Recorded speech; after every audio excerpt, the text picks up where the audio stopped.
Alhamdulillahi Rabbil Alameen. As-salatu was-salamu ala khatamin nabiyyeen wa ala alihi wa sahbihi ajma'in amma ba'd. Fa'udhu billahi minash shaitanir rajeem. Bismillahir rahmanir rahim. Qala Allah ta'ala fi surati Hud. ألا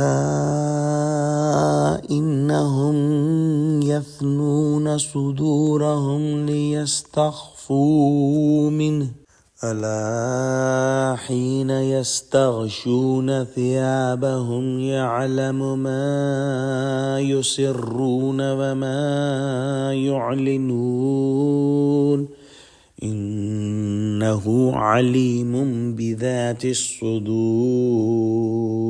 Translation: No doubt they did fold up their breasts that they may hide from him. Surely even when they cover themselves with their garments, he knows what they conceal and what they reveal.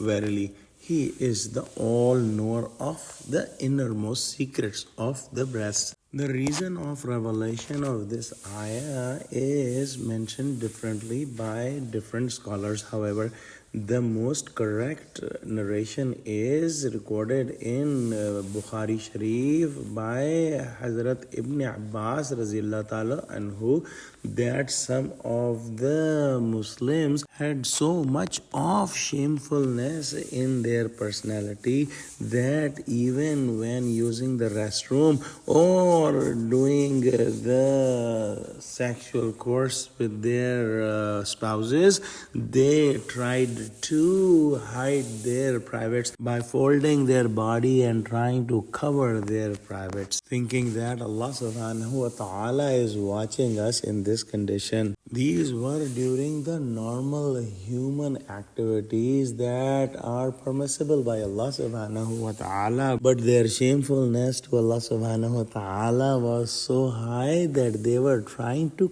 cover themselves with the other part of the body. Since this behavior of the companions of Prophet Muhammad sallallahu alaihi wasallam could have confused the later Muslims and they could have tried to follow their habits, Allah subhanahu wa ta'ala corrected them, and it is mentioned in this ayah, and this attitude was corrected, that a human may not hide anything from Allah subhanahu wa ta'ala.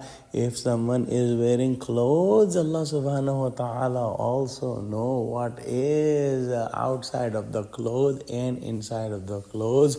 Even Allah subhanahu wa ta'ala knows what is the condition of the organs beneath the skin. He knows what the chemical reactions are taking place in each cell of the body. He knows about each organ. Everything is working because of the izn of Allah subhanahu wa ta'ala, and He knows even the thought process going in one's heart. So no one can hide anything physical or emotional or psychological from Allah subhanahu wa ta'ala, and this has been clarified here. One important thing must be understood, that the principles given by Prophet Muhammad sallallahu alaihi wasallam about haya are mandatory. Nobody can try to get the wrong meaning from this ayah. The commandments about covering oneself and protecting one's eyes when they are in front of the other people, and all those principles and commandments cannot be changed and will remain the same forever till the end of life. However, increasing something or putting some new ways is prohibited, as the Sahaba did. What is mentioned in the explanation, that the Sahaba, the companion of Prophet Muhammad sallallahu alaihi wasallam, tried to do something good, but Allah subhanahu wa ta'ala has forbidden them. Let's pray that Allah subhanahu wa ta'ala give us true understanding of Quran, connect us with the truthful people, and make us steadfast on the straight path. Ameen. Wa akhiru da'wana alhamdulillahi rabbil alameen. Wassalamu alaikum wa rahmatullahi wa barakatuhu.